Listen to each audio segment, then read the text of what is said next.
What's up guys, welcome to my channel, and today we'll be looking into how to develop a simple Spring Boot application. Also, I would like to request you to subscribe to this channel so that you can get more tech related tutorials like this one. So let's look at the overview of Spring Boot before we jump into the development of the application. And I think the first question that we're supposed to ask ourselves is what is Spring Boot?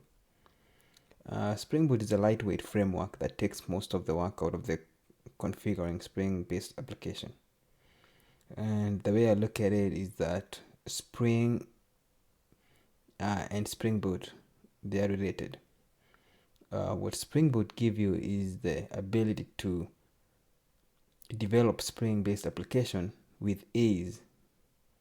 Normally during development of Spring applications, you're supposed to do a lot of configuration using XML, and Spring Boot eliminate all of that. You don't have to do all those configuration. So let's look at a couple of features that Spring Boot give you. Spring Boot uses a lot of what we call dependency injection approach, and Spring Boot comes with a lot of annotation, and what that does, it gives you a very easy way to set up everything and be able to create a standalone Spring application.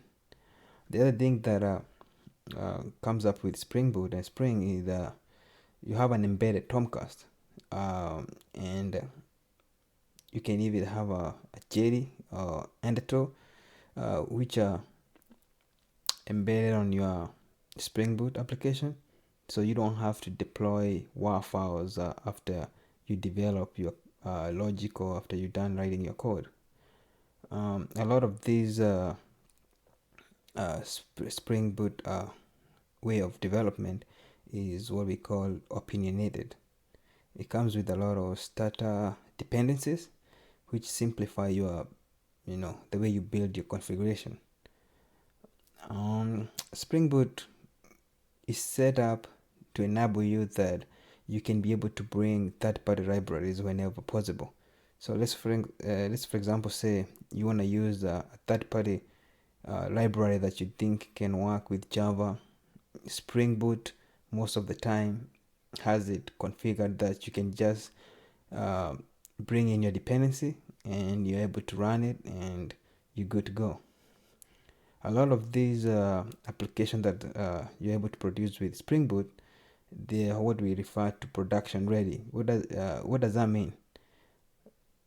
You have your metrics, your health checks, and externalized configuration setup, and the application that you develop on your machine, once you deploy it, it's good to go. You don't have to add a lot of these other configuration that we used to do back in the days, and probably you may be needed to change a little bit of setups, but at minimal is a lot of things that we used to do back in the days that you don't have to do. So your code, the one you generate on your machine, and you're done, you'll be good to go. Absolutely no code generation, no requirement for XML configuration, because historically when you're developing Java enterprise applications, there was a lot of XML configuration when it came to web development, and that's what we have been able to eliminate with Spring Boot. So today we're going to be building a RESTful CRUD API. A CRUD API, basically what it does, it gives you the ability to create, to retrieve, to update and delete data from the database.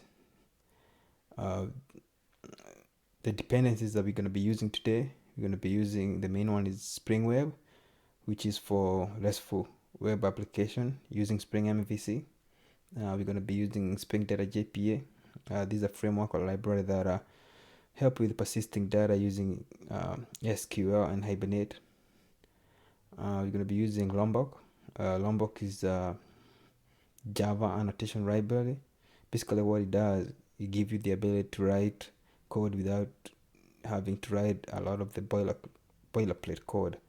Like when you're writing your Pojo and you have to do getters, setters, so you don't have to do all that. With just a couple of annotation here and there, you can be able to mitigate that.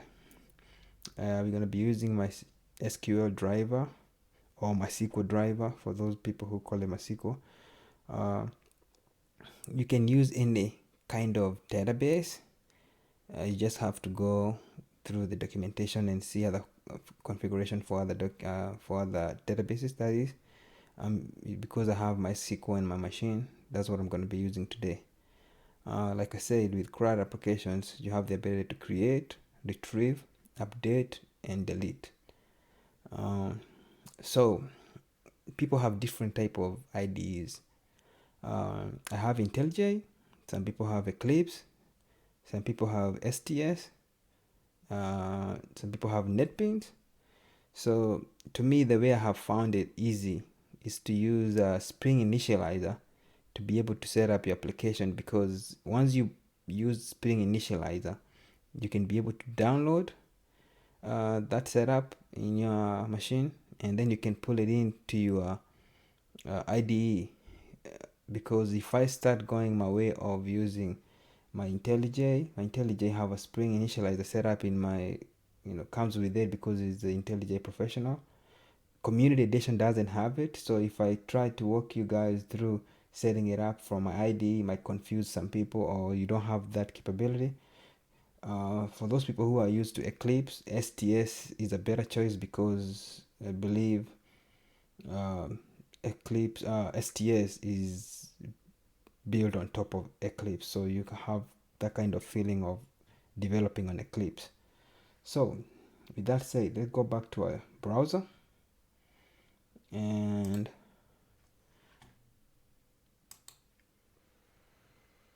we're gonna go to Spring Initializer.io.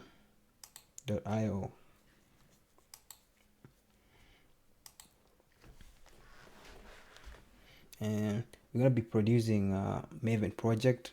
You have the option to do Gradle and Java, but because Maven been in the industry for long, that's what we're going to be using, and of course we're going to be producing in Java. And here we're going to put a channel name, and we're going to be producing a CRUD API, and the description is going to be intro to Spring Boot, and the package name is going to be a group name, and the application name. I'm going to use Java 8 because there's a lot of people who are using Java 8. Then we're going to go to adding our dependencies, and our first dependency we're going to add is Spring Web. We're going to add our Spring Data JPA. We're going to use MySQL or MySQL, and we're going to use Lombok, and we can use DevTools. I mean, it's not necessary, but sometimes I find it conducive to use it instead of starting the application all the time. Then we're gonna generate, and then we're gonna open up, and we're gonna extract, and just gonna extract in the downloads. Let's extract it on desktop. No, I don't want to do that.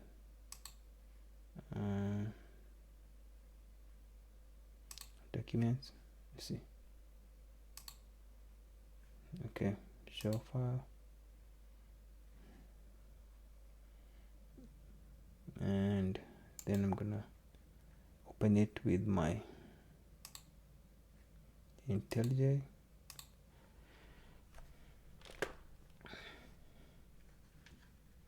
Then I can close this one here.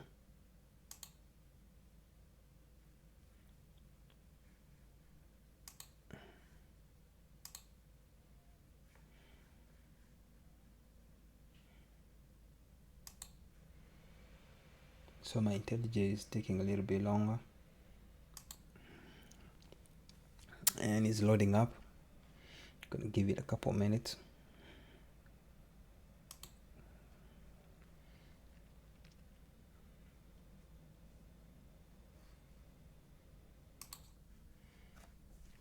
And now we can open up our application structure, and we can go to source, and inside our main folder we got a Java folder, and we have another folder which is our application folder.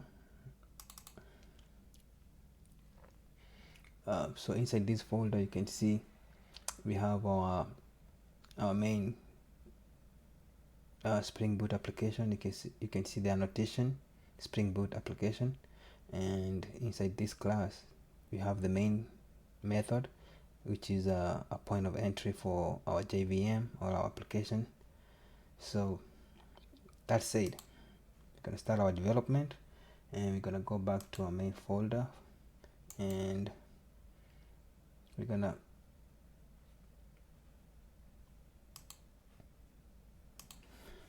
we need three or four packages. We're gonna start with our controllers. This is where we're gonna put over all our controllers, and we need another package or folder, and we're gonna call it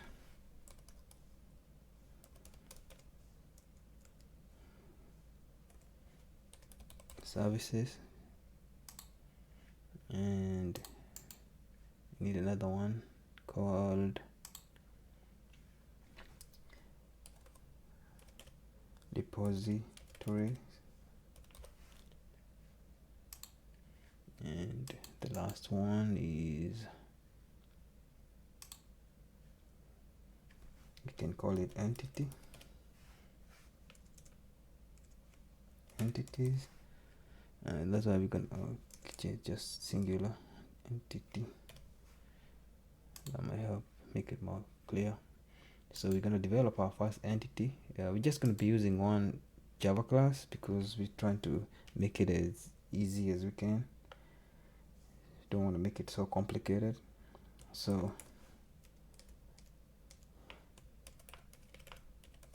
we're going to call it employer. No, we can just call it a student. Big student seems good. A lot of people are student out there, and this is gonna be an entity, and we need a couple of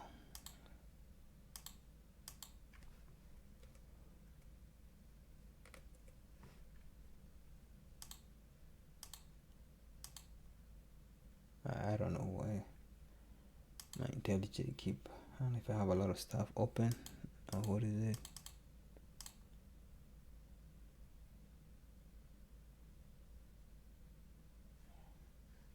They keep free. So I don't know why my IntelliJ, I don't know if it's my IntelliJ or I had so many things open. So back at this, we need a couple of variables here for student class, and we need a private integer. It can be a private, it can be a long or an integer. Let's just simplify and make it integer. It's gonna be an ID, and we're gonna have a string,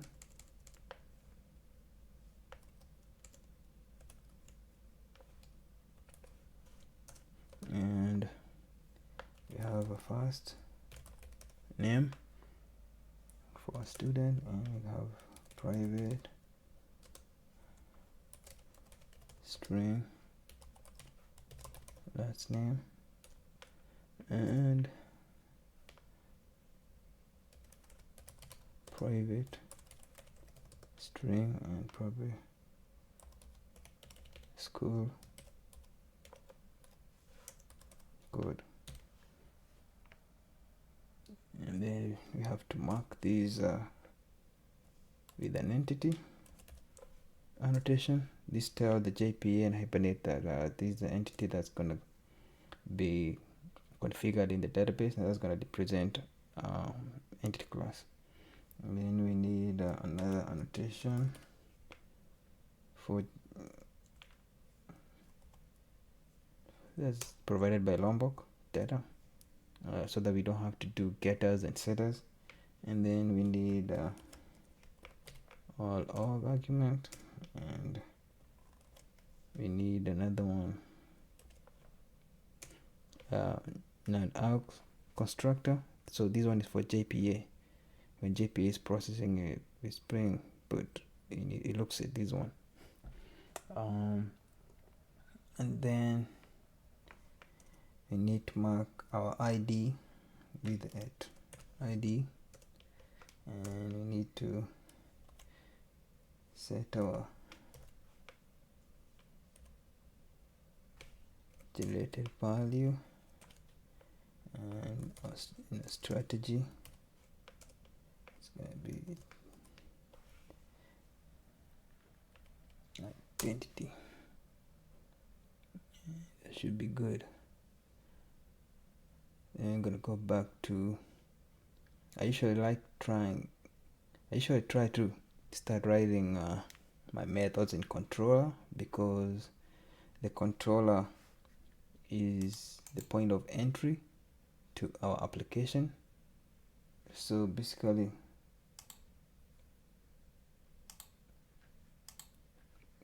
you have a client, a UI, and somebody want to consume your API. So you're gonna get all these HTTP requests they're gonna come to your controller. Let's say it's a get, a put, a delete, an update. So all these HTTP requests gonna be handled inside your controller. So we're gonna go to our controller and start developing or writing this code or logic to handle this HTTP request. And then from controller we're gonna jump to our service layer, and service layer is gonna use a repository and our entity class, and we're gonna write all the other logic here that's gonna be able to communicate to a database to be able to create, retrieve, update, and delete. So right now we are sitting inside our controller.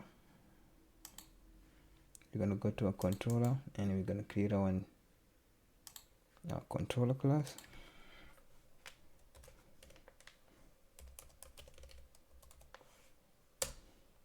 And the first thing we need to do is annotate this with the REST controller. A REST controller has a head controller and it has a response body. So when you're responding, probably let's say you have like an exception, or you wanna send something back to the consumer or your user of the API, it knows how to handle that into a response body in JSON type. So the first thing that we need to do is to write a method that's gonna be able to retrieve all the students in the database. And so what we can do, we're gonna write a public method that gonna return a list, and this is a list of student, because that's how we're modeling our entity. And we're gonna say get all students, and so we need to import a list from util, and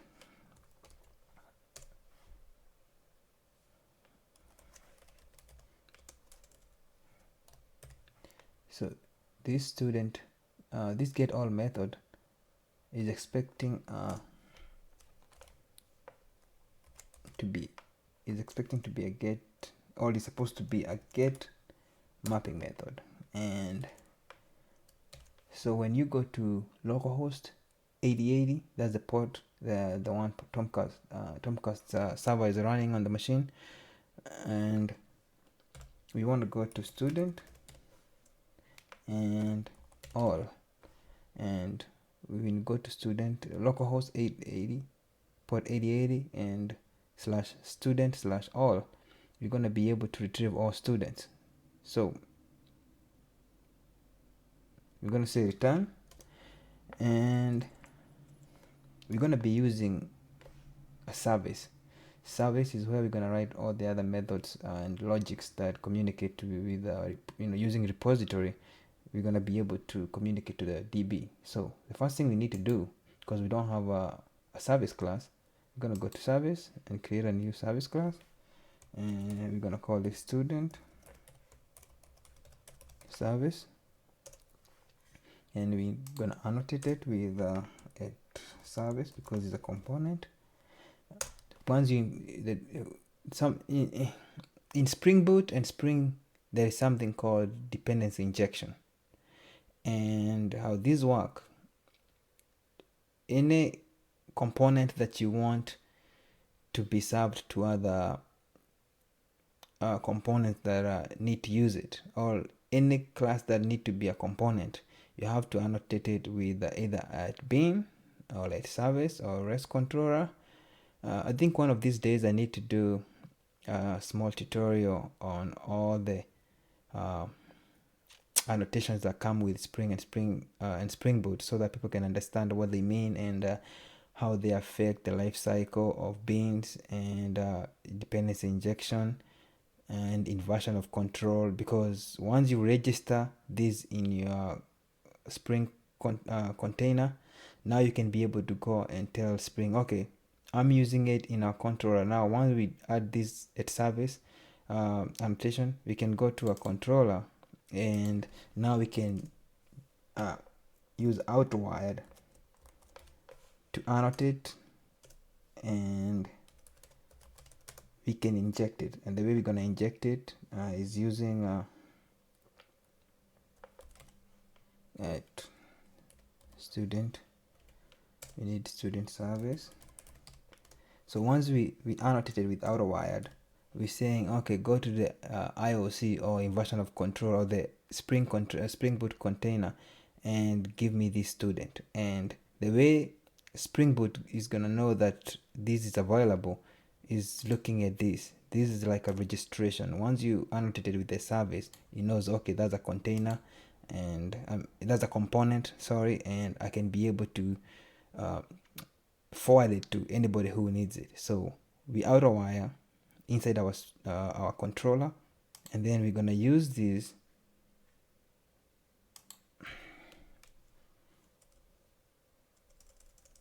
it's supposed to be student service, and now we can call student service, and inside student service we're gonna write a method that's gonna help us get all students. So we're gonna call it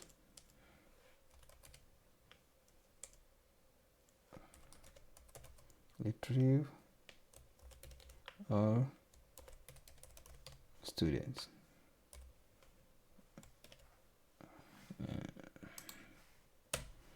So because we don't have it, what we need to do, we need to create it inside our service class. And now, just like we did with student service, we created a class, we annotate with at service, we need a repository, and a repository is gonna be an interface. And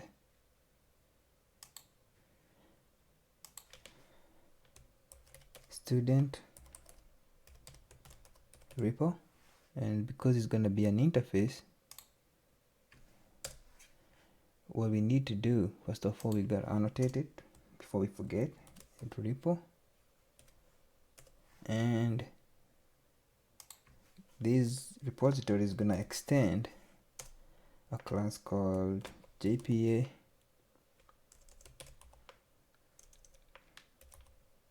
repository. And what you need to pass to this, you need to tell it, okay, what kind of entity you're using, student, and you also need to specify the type of the student ID, and in this case we have an integer. If it's long, you put there long. If it's integer, you use integer. So now we can go back to our service class and we can auto-wire that, because we already registered this with the Spring container, and we're telling it, okay, once you run this application, we want to register this as a component. And now we're gonna come back here and we're gonna be able to auto-wire,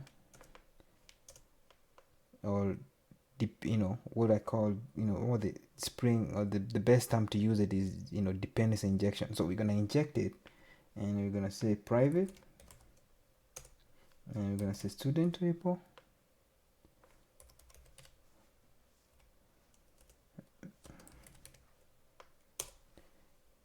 and now we can use it to communicate to the database. So if we go back to our slides, we have service layer is going to be using student entity, and is going to be using repo. So this repository extends JPA. So we created a repository, student repo, and extend JPA, and then we're going to get student when we're requesting to do something in the database. So don't forget that. We go back to our controller. I don't want to lose anybody.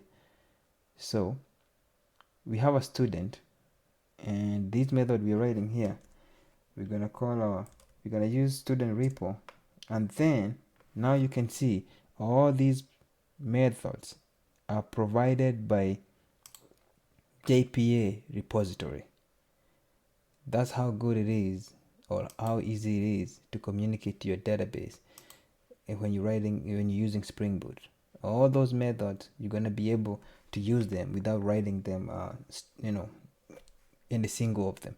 I mean, if you wanna write your own custom, you can come down here and you can add a couple of them, and JPA is gonna implement them, and then you can go back to your you can go back to your service and use them. So right now we need to retrieve all the students, a list of students. So we're gonna say find all, and it's gonna give you a list, and this is gonna be returned to our controller. So controller is good. So if you go to localhost 8080/student/all, and in case we have any student in the database, and you call this get mapping, you're gonna be able to get all the students. So right now we don't have any students. The first thing that we need to do is go to resource and open our application properties. So this is where we're going to configure our database, and I'm going to copy the configuration for the database instead. I don't want to type all of them, and then I'm going to walk you through what they mean.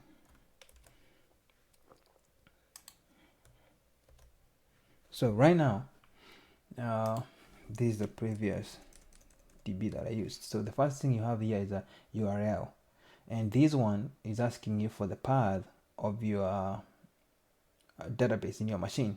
So in any machine, MySQL or MySQL database runs on port 3306.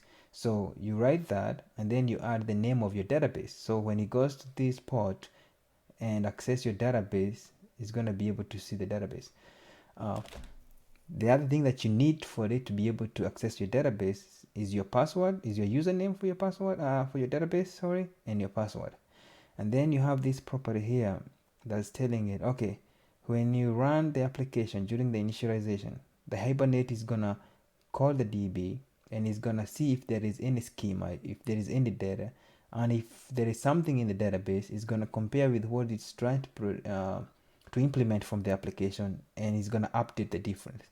And this one is the SQL dialect, so it's telling Hibernate, I want you to generate queries that are SQL based. So if you are running a Postgre or something else, you configure the dialect here.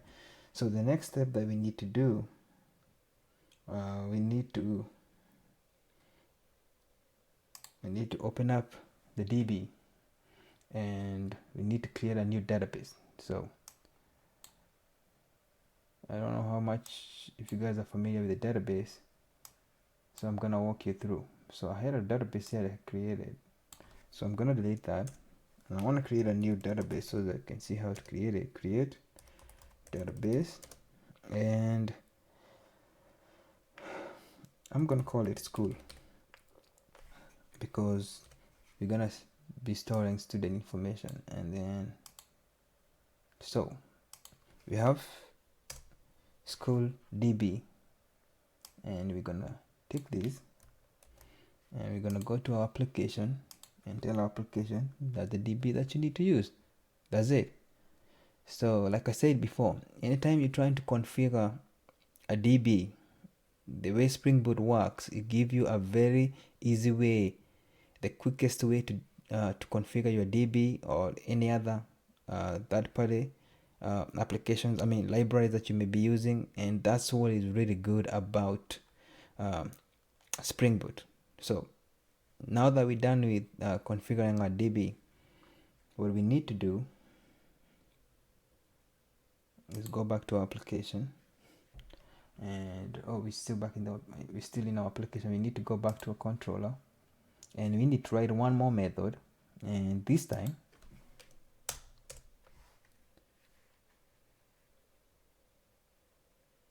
the kind of method that we need, I want to keep referencing to this diagram so that I believe when people see something visual, it kind of help register what they're trying to do. So what we did a get. We're gonna do a post and update, and I think I did a mistake here. Update and put is the same thing. So the method is called put, but it's updating. What we're missing here is a post. So that's what we're gonna, anytime you're trying to create a new entry to the database, the HTTP method is gonna be in our controller is gonna be called post. So what we need to do, we're gonna do a post, and we're gonna call public, and we need a student, and we're gonna call it create student. And because we're gonna be receiving an object of student, we need to include an annotation called request body, and student, and in our request method we need to specify what is our path, and it's going to be student and new. So anytime you go to localhost 8080/student/new and you send in a student object, it's gonna hit this method, and then we're gonna receive an object, and then we need to push this method, not method, data to a database. So what we need to call service, and we need to tell it to, because we are creating a student, what we need to we can call it new student,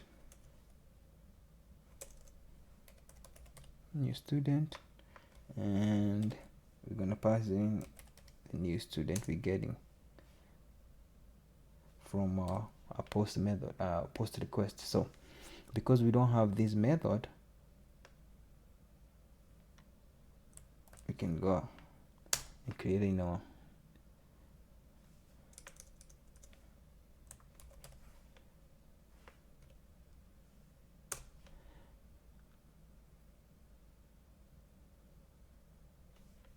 And then here we can call our repo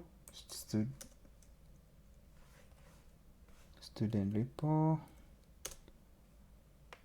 dot, and then because we're trying to save, you have a save method, and we're going to pass in the student. That's how easy it is when you're creating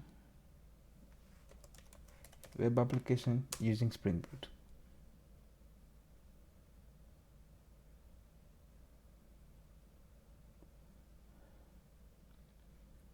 So we go back to our controller, and we're just going to return, this time we're just going to return the student that we're saving.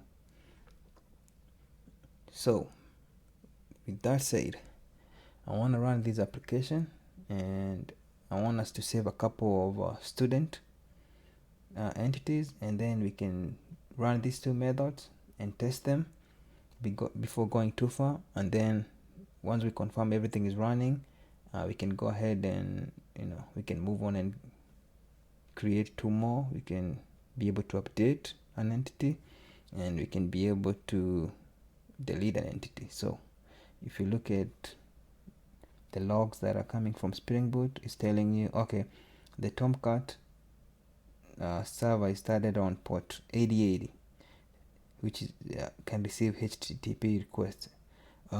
So we have a get mapping of student all.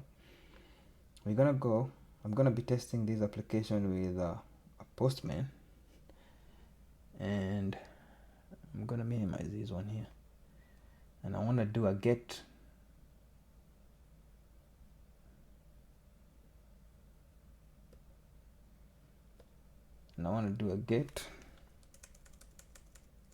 student all.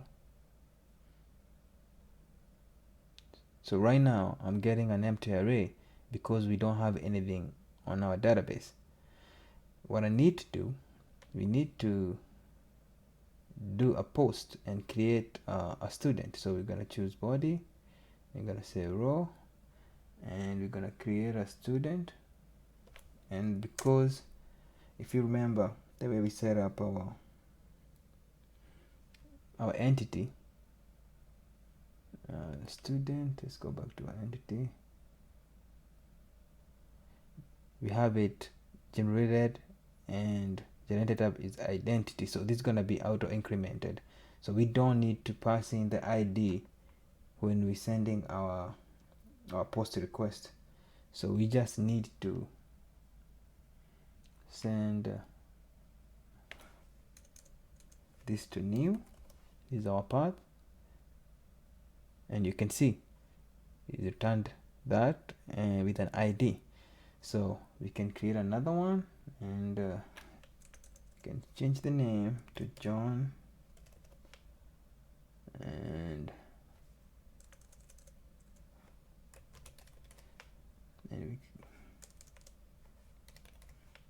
we can see the school code is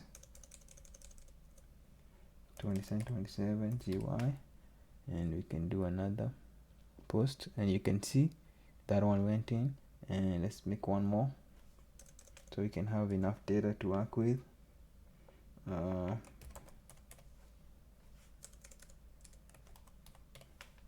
Say Mary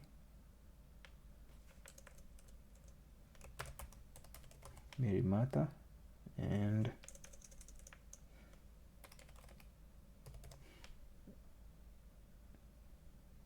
so we have 3 entries.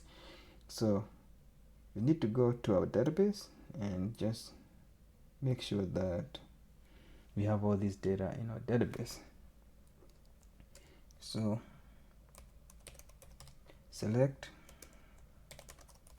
from, that's the name of our table that we expect. And now you can see here we have some data registered in, sorry, we need to tell the workbench that we want to use a school database. So we can say use school. I don't know why you have to do this, but That's how it is. So that now that we stored it, we want to use school database, then we can go and do that and do that. And also if you refresh here on this under this structure, you can see, if we find school, you can see tables, and you can see we have student table, and you can see we have columns and indexes, ID, first name, last name, school code. So we can confirm that the one we're using. And you can see we have 3 entries. We have Alex Smith, John Juju, and we have Mary Martha, and different school codes. So we can see, we can confirm, once we go back to our controller, we can confirm that our get mapping is working and our post mapping is working. I don't know if we confirmed our get mapping is working. No, we did not. So we need to go back to our get, and we just need to change that one to all. And then if you can see now we're getting all the 3 entries from our database. So that confirm that the 2 methods that we just developed on our controller, get mapping, post mapping, they are working. So what we need to do next, we need to write a method that's gonna be able to update an entry. Going back to our diagram, which I like referencing, we need to use update, which is a put method, and we're going to be able to update an entry in the database.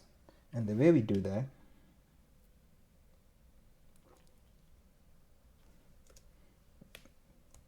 it's going to be a put method, and public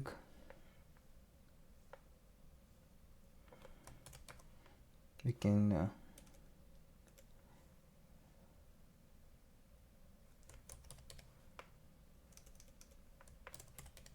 public student,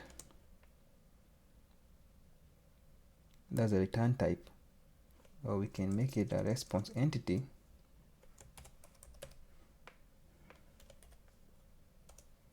and object. And what we're gonna get from this, we need to put the name of the object, not the job, the method is, we're gonna call it update student.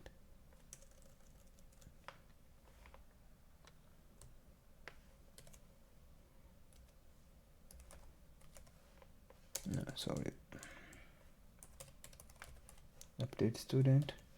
And what we're expecting from this is a request body, because we're gonna get a student that need to be updated.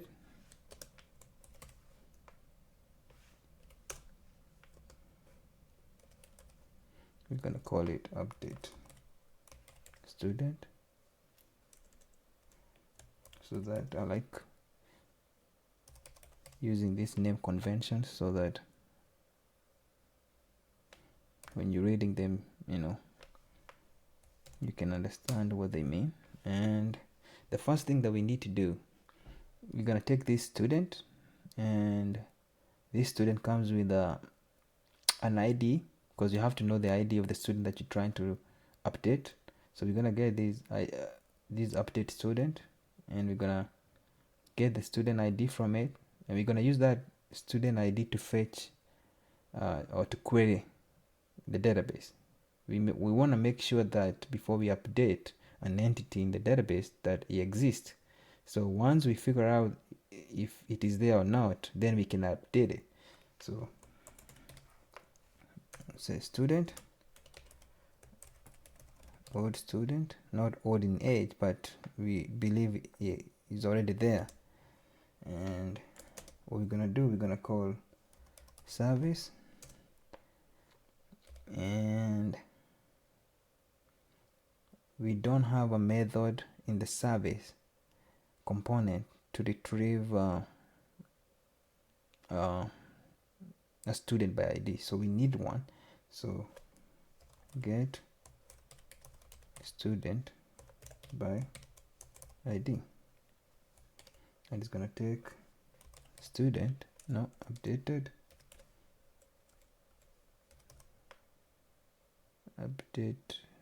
student dot get, and we're gonna get the ID and we're gonna pass it to our service. So we need to go to service and create this method,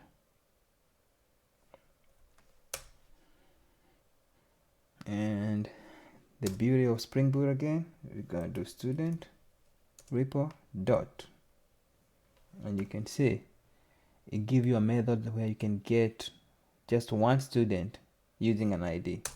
That's the beauty of Spring Boot. And we're gonna take the ID, and we need to put a return, and that's what we're gonna return. So student, old student, we're trying to see if there is an old student with the same ID that we're trying to update, because you cannot update something if it doesn't exist. So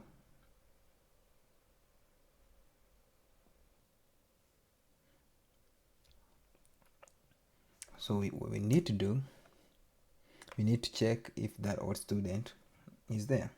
If old student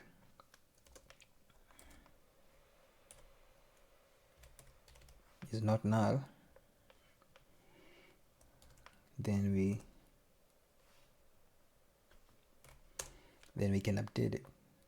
So what we're gonna do, we're gonna take old student and we're gonna set it to all its element to the new student that we got from our our put mapping.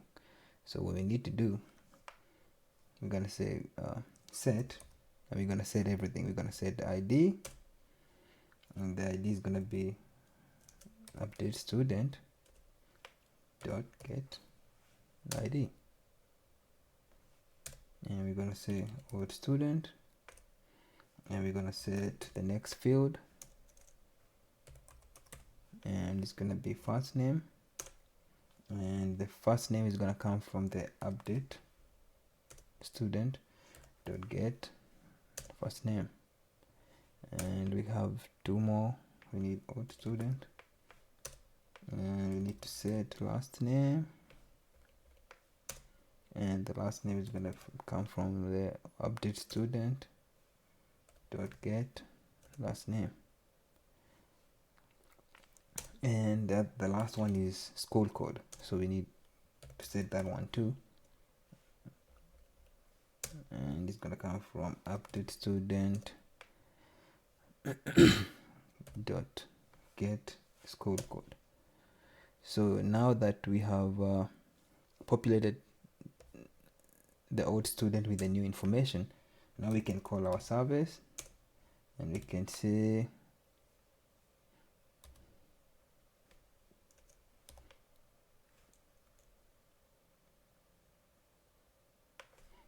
new student that take old student, so the old student become the updated student. And what we can do here, we need a return, and because we said we're going to return a response entity, we can build our own custom entity, and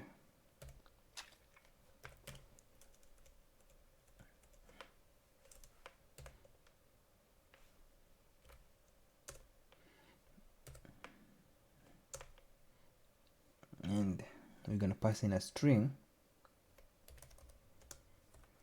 and we can send out a message that we want to tell the user, and the message that we want to convey to the user is that student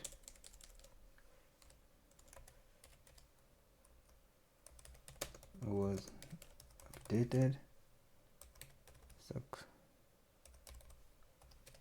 successfully.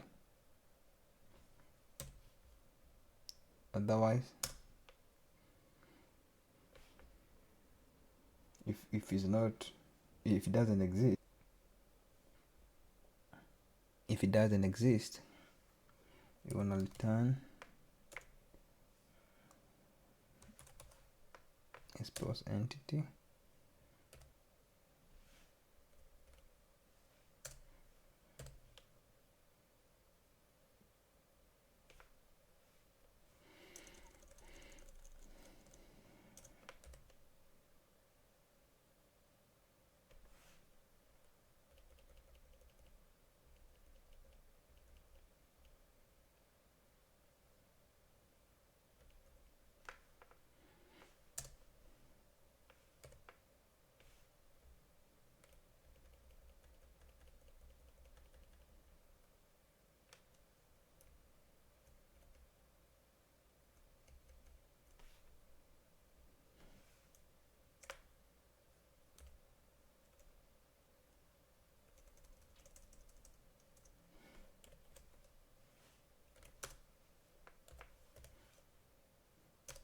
You're gonna send in our message.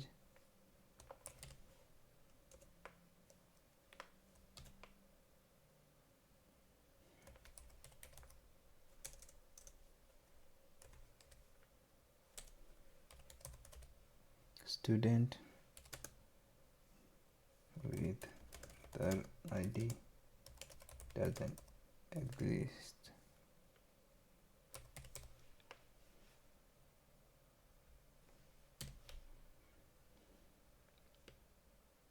That's it. So I think would be good, and we need to specify the path of our put mapping, otherwise it's going to be throwing an error. So we need to go to student and update. I like using these words, student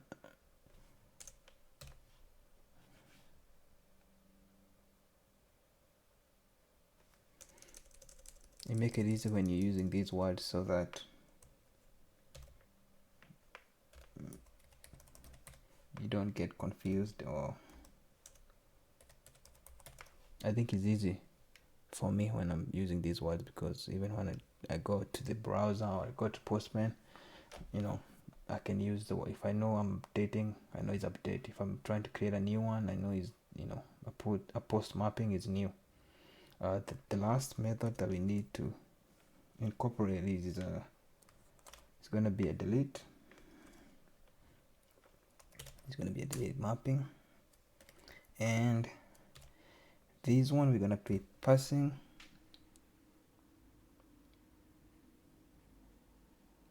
because it's not like we put mapping. So the best thing to do, we're going to expect a path variable. So we're going to be receiving an ID. So it's going to be local host put 8080 slash student slash delete slash, we're going to send a path variable of ID. So if you want to delete an entity, you better know the ID. So, and then it's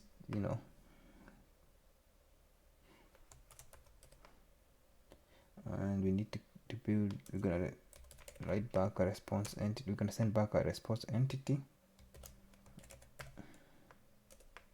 and I'm gonna call this method delete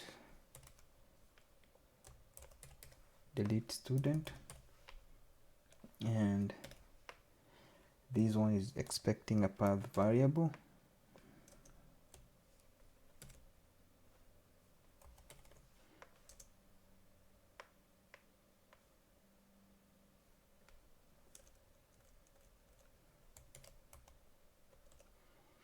And the value is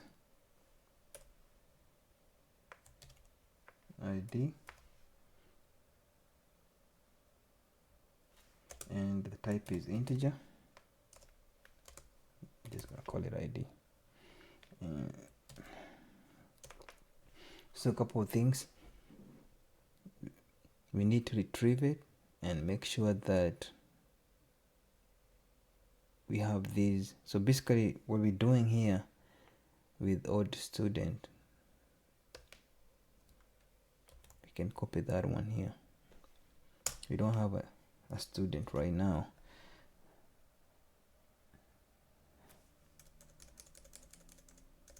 We can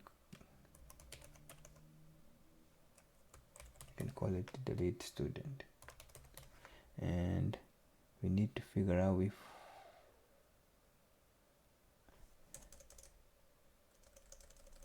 because we don't have a student body coming, we just need to pass that ID. Oh, deleted too much. Student, and we don't have a delete method in the service, so we're gonna say delete student by ID, and we're gonna pass an ID.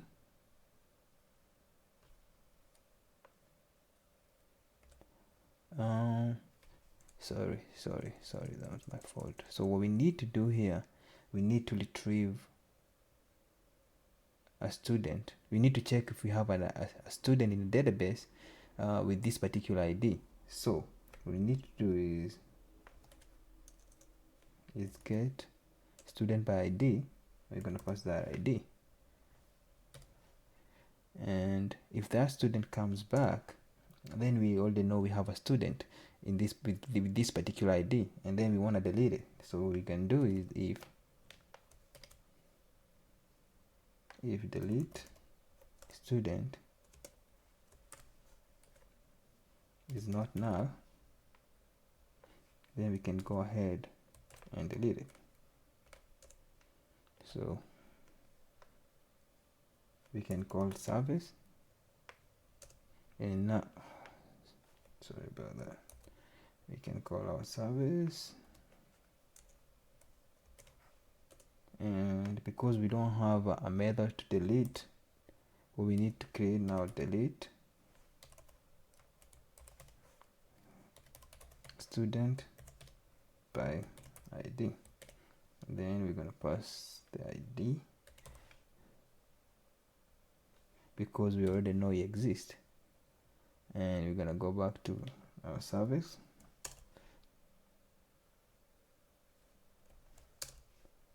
and we don't have a return type because we don't expect anything. Once you delete. So we're going to call our service, our student repo, and we're going to tell it to delete student, and we're going to pass the ID because we already know it exists.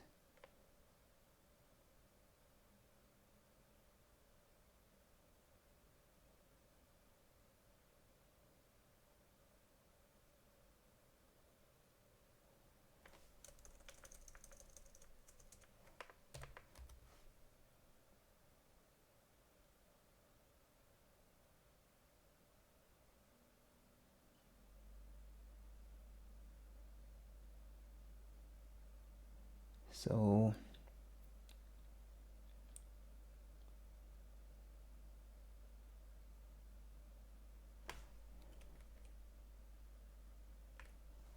delete by ID, and then we're going to pass that ID there, and that'll be good. Then we're going to go back to our controller, and everything is good. So the only thing we need to put here is that for a return, we want to return a response entity. So we just want to return the same thing here. I'm just going to make it quick.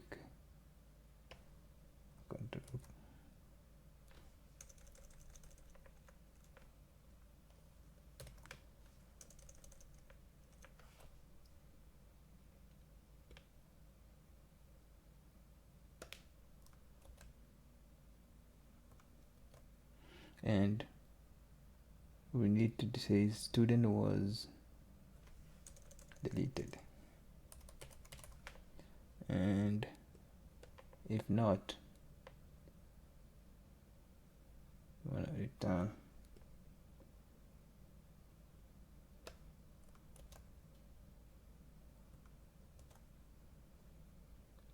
student with that ID doesn't exist, because if if we can't find it, you cannot delete it.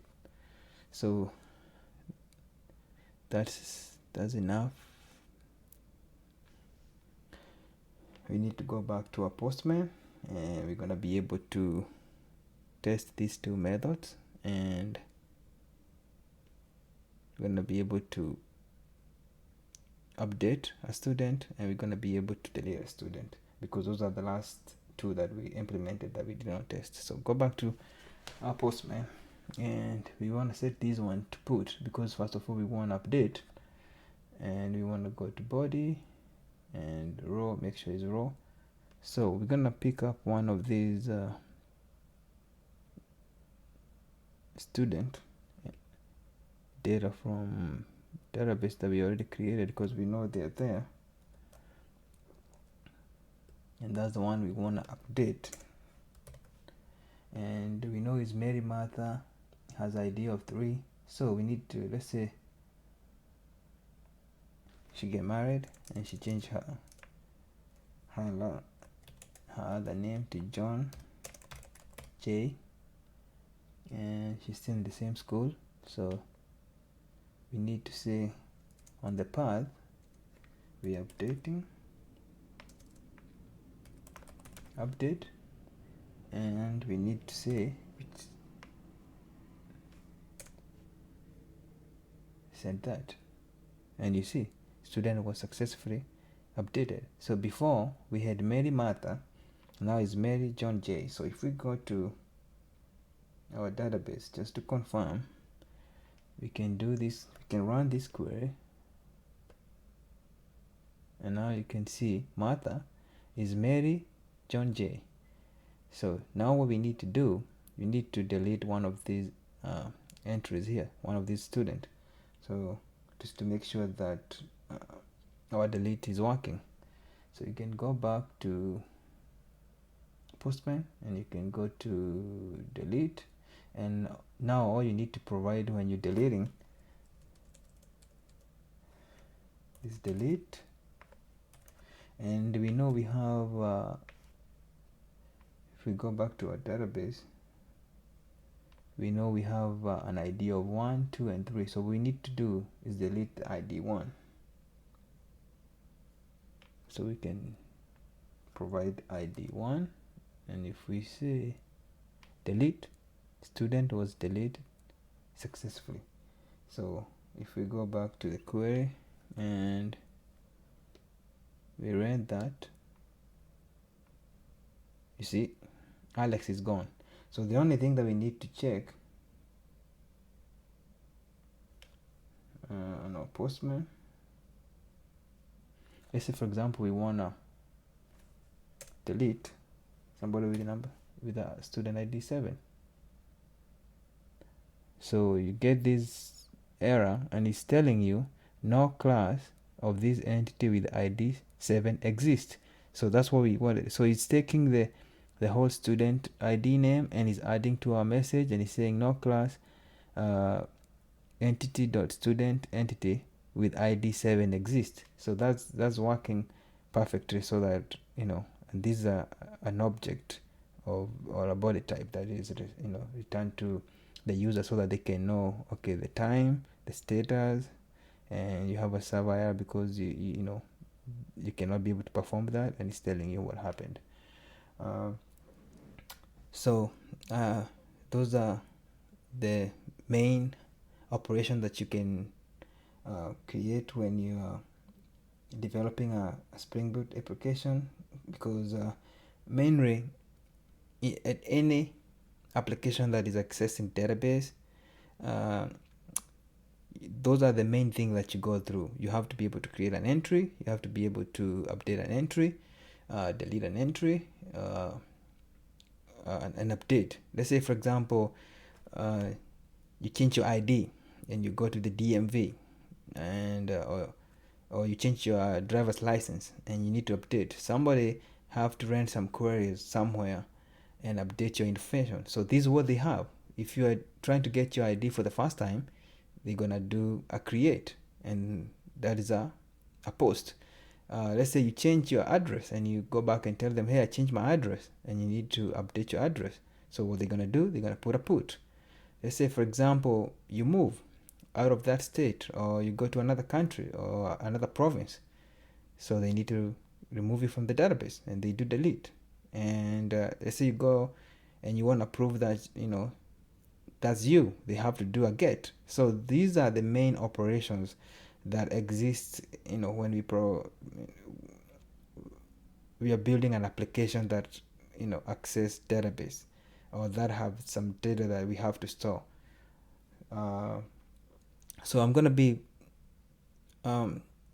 providing some more tutorials, so please don't forget to subscribe to this channel, and hit that bell icon too, so that you can get updates when more tutorials like this one are posted on this channel. And I hope you enjoyed this tutorial, and look forward to learning or teaching you something in the future. With that said, thank you guys.